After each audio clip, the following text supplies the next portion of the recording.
بڑھتے ہیں پہلے سوال کی جانب جو کہ حسان احمد شیخ نے پوچھا ہے۔ حسان احمد شیخ پوچھتے ہیں کہ از ڈراپ شپنگ حلال ان اسلام اور ڈراپ شپنگ الاؤڈ ان اسلام؟ تو حسان احمد شیخ نے پوچھا ہے کہ یہ جو ڈراپ شپنگ ہوتی ہے یہ کیا ہے اور اس کا اسلام میں کیا ہے، جائز ہے، اسلام اس چیز کی اجازت دیتا ہے کہ ڈراپ شپنگ کو کیا جائے؟ تو انہوں نے اس سوال کا جواب مانگا ہے، تو میں سب سے پہلے اس سوال کی طرف بڑھتا ہوں ڈراپ شپنگ کے اوپر کہ ڈراپ شپنگ بیسیکلی ہے کیا، ڈراپ شپنگ ہم کس کو کہتے ہیں۔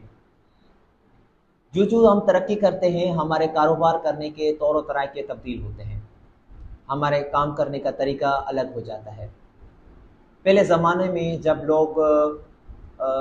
ٹریڈ کیا کرتے تھے تو مختلف سواریاں دستیاب نہیں ہوتی تھی، تو وہ جانوروں کو سہارا بناتے ہوئے B to B, business to business جاتے تھے، بی ٹو سی جاتے تھے، بزنس ٹو کنزیومر جاتے تھے، سی ٹو سی جاتے تھے، کنزیومر ٹو کنزیومر جاتے تھے۔ تو ایک مختلف ٹریڈ آف ہوتا تھا لوگوں کے درمیان۔ چونکہ ہم ٹیکنالوجی میں گرو کیا، ہم نے ٹیکنالوجی میں ہم آگے بڑھ گئے، پھر ہم نے ای کامرس میں جمپ لگا دیا، تو آج آپ دیکھتے ہیں کہ ہمارے پاس بہت سارے ای کامرس پلیٹ فارمس ہیں جہاں پہ ہم جو ہے وہ آن لائن پرچیسنگ کرتے ہیں۔ تو یہ جو ڈراپ شپنگ ٹرم ہے یہ بیسیکلی فال کرتا ہے ای کامرس بیسڈ جو ہمارا ایکو سسٹم ہے اس کے اوپر۔ ڈراپ شپنگ کا مقصد یہ ہوتا ہے کہ آپ بغیر کسی انوینٹری کو اپنے پاس رکھے ہوئے اس چیز کو سیل کریں۔ اب یہ کتنا عجیب ہو جاتا ہے نا کہ ایک چیز آپ کے پاس ہے بھی نہیں اور آپ اس کو سیل بھی کریں۔ تو اس کا آسان مثال یہ ہے کہ لیٹ سپوز اگر ایک بندہ ہے جو کہ کسی ریٹیلر کو یا ہول سیلر کو جانتا ہے اور اس کو یہ کہتا ہے کہ جی میں آپ کے پروڈکٹس کو سیل کروں گا، جب مجھے آرڈر ملیں گے تب میں آپ کے پاس آؤں گا، یا میں آپ کو بتاؤں گا کہ یہ فلاں بندہ ہے جو کہ میرے ریفرنس کے طور پہ آ رہا ہے اور آپ اس کو جو ہے وہ فلاں چیز جو ہے وہ پارسل کر کے بھیج دیں کوریئر کے ذریعے سے، جس کو ہم آرڈرنگ فلفلمنٹ سسٹم کہتے ہیں۔ تو پھر اچھا اس کے بدلے کیا ہوتا ہے، لیٹ سپوز ہماری جو اس بندے کی ڈیل ہوئی ہے کسی چیز کو لے کر 5,000 کی چیز تھی، تو اگر اس کی 6,000 میں ڈیل ہوئی ہے اس کے ساتھ،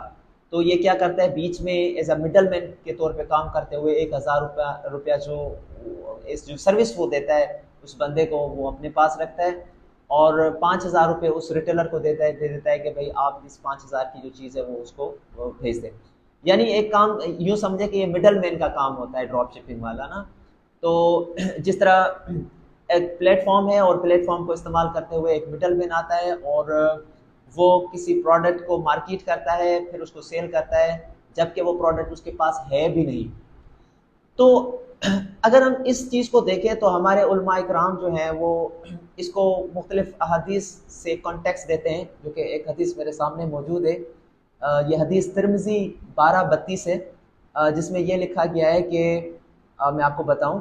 حدیث آپ حاکم بن حزام کی ہے، اور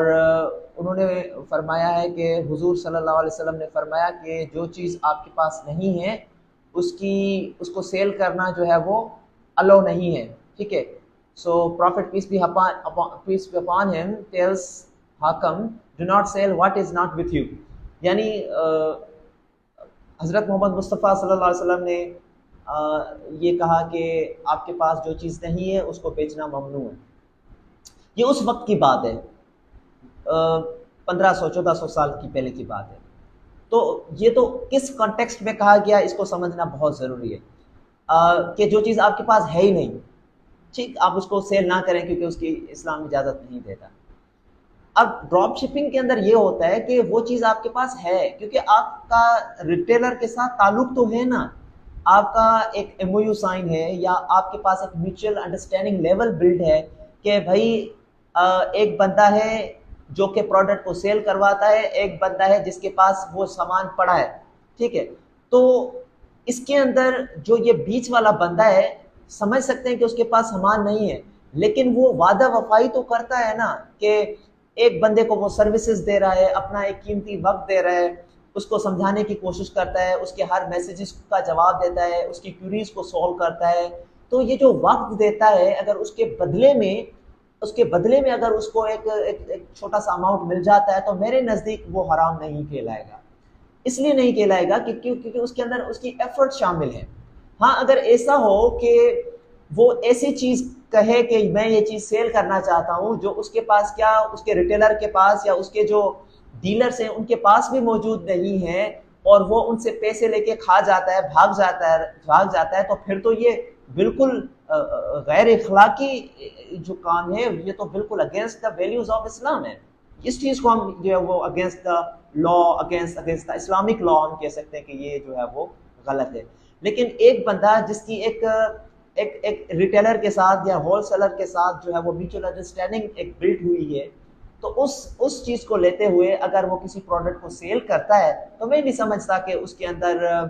کوئی اسلام کا ایسا پہلو شامل ہو سکتا ہے جس کی وجہ سے ہم ڈراپ شپنگ کو حرام کہہ سکتے ہیں. اگر ہم ڈراپ شپنگ کو حرام کہہ سکتے ہیں تو پھر اسپانسرشپ کیا ہے، پھر آپ کی ایفیلیٹ مارکیٹنگ کیا ہے، تو پھر آپ کا جو یوٹیوب سے ارننگ ہو رہی ہے وہ کیا ہے. تو اس تسلسل کو دیکھتے ہوئے دیکھیں وقت کے ساتھ ساتھ دنیا تبدیل ہو رہی ہے. ٹھیک ہے، اب حدیث جو مبارکہ ہمارے سامنے موجود ہے، اگر اس کی روشنی میں دیکھتے ہیں ہم وہ چیز، تو اس کا ایک کانٹیکسٹ الگ نکلتا ہے اس آج کے دور کے حساب سے. ٹھیک ہے، تو میں یہ سمجھتا ہوں. اچھا، تو پھر ہمارا جو ریئل اسٹیٹ کا کاروبار ہے، پھر آپ اس کے بارے میں کیا خیال ہے؟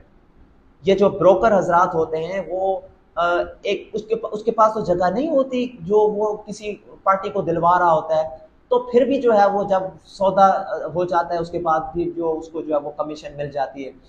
تو کہنے کا مقصد یہ ہے کہ آج کا جو دور ہے وہ مڈل مین دور ہے، یہ مڈل ویئر دور ہے. یہ ایسا دور ہے جس کے اندر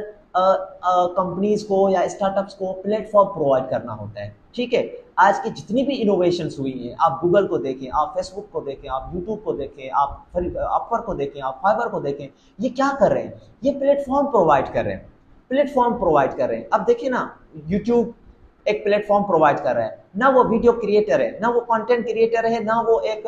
ویڈیو کو واچ کرنے والا ہے. وہ جسٹ انہوں نے ایک پلیٹ فارم دے دیا ہے جس کے بدولت ویڈیو بناتا کوئی اور ہے، ویڈیو دیکھتا کوئی اور ہے، ایڈس دیتا کوئی اور ہے، جس کے بدلے وہ جو ارننگ ہوتی ہے اسپانسر سے یا جو بھی ان کو ایڈ کمپنیز دیتی ہے پیسے، تو وہ اپنے پاس ایک حصہ رکھ دیتے ہیں اور دوسرا حصہ جو ہے وہ ان کانٹینٹ کریٹرز کے درمیان جو ہے وہ شیئر کر دیتے ہیں. تو میں سمجھتا ہوں کہ دنیا تبدیل ہو چکی ہے. اگر ہم معاشیات کی بات کریں تو ہمارا معاشی نظام تبدیل ہو چکا ہے. آپ دیکھیں کہاں سے ہمارے پاس جو ہے وہ پہلے زمانے میں دینار ہوا کرتے تھے، پھر ہیرے و جواہرات کا زمانہ تھا، پھر اس کے بعد جو ہے وہ سونا اور چاندی کا دور نکلا، پھر اس کے بعد سکے آنا شروع ہوئے، پھر اس کے بعد آپ دیکھتے ہیں ہمارے پاس کرنسی ہو گئی، اور آج آپ دیکھیں we have been digitalise, we have been bankless, we have been cashless. آج آپ دیکھیں we are doing digital transactions. تو آج کے اس دور کے ساتھ ساتھ میں سمجھتا ہوں کہ اگر اس چیز کو ہم دیکھیں تو حلال اور حرام کے کانسیپٹ کو دیکھیں تو حرام تو بہت واضح کلیئر ہے، حرام کی ڈیفینیشن تو بہت کلیئر ہے. حرام یہ ہوتا ہے کہ آپ نے کسی کا حق کھایا ہو، آپ نے چوری کی ہو، آپ نے ڈاکہ ڈالا ہو، آپ نے کسی کے ساتھ جو ہے وہ عہد وفا نہ کیا ہو، وعدہ کر کے آپ مکر گئے ہو، منافقت کی ہو. تو اس طرح کی جو چیزیں ہوتی ہیں وہ اسلام میں تو حرام قرار دی گئی ہیں. یا ایسی چیز ہو گئی ہو جس کے بدلے آپ کسی سے ناجائز فائدہ اٹھا رہے ہو، جس کو ہم انٹرسٹ کہتے ہیں. ٹھیک ہے، اس طرح سے تو پھر یہ تمام چیزیں جو ہے وہ اسلامک اکنامک کانسیپٹ سے اگر ہم دیکھیں تو میں سمجھتا ہوں کہ ڈراپ شپنگ اسلام میں حرام نہیں ہے. ٹھیک ہے، تو میری نالج کے مطابق جو میرے پاس دلائل تھے، جو میرے پاس ایک سوچ تھی اپنی، وہ میں نے آپ کے ساتھ شیئر کی. اور میری اس سوچ کے ساتھ ہر کسی کا متفق ہونا بھی ضروری نہیں ہے، یہ میری ایک اپنی ذاتی رائے تھی جو میں نے آپ کے ساتھ پہنچانے کی کوشش کی.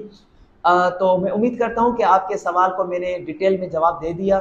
اور انشاءاللہ ایسے سوالات آپ مجھ سے کرتے رہیں، اور انشاءاللہ میں کوشش کروں گا کہ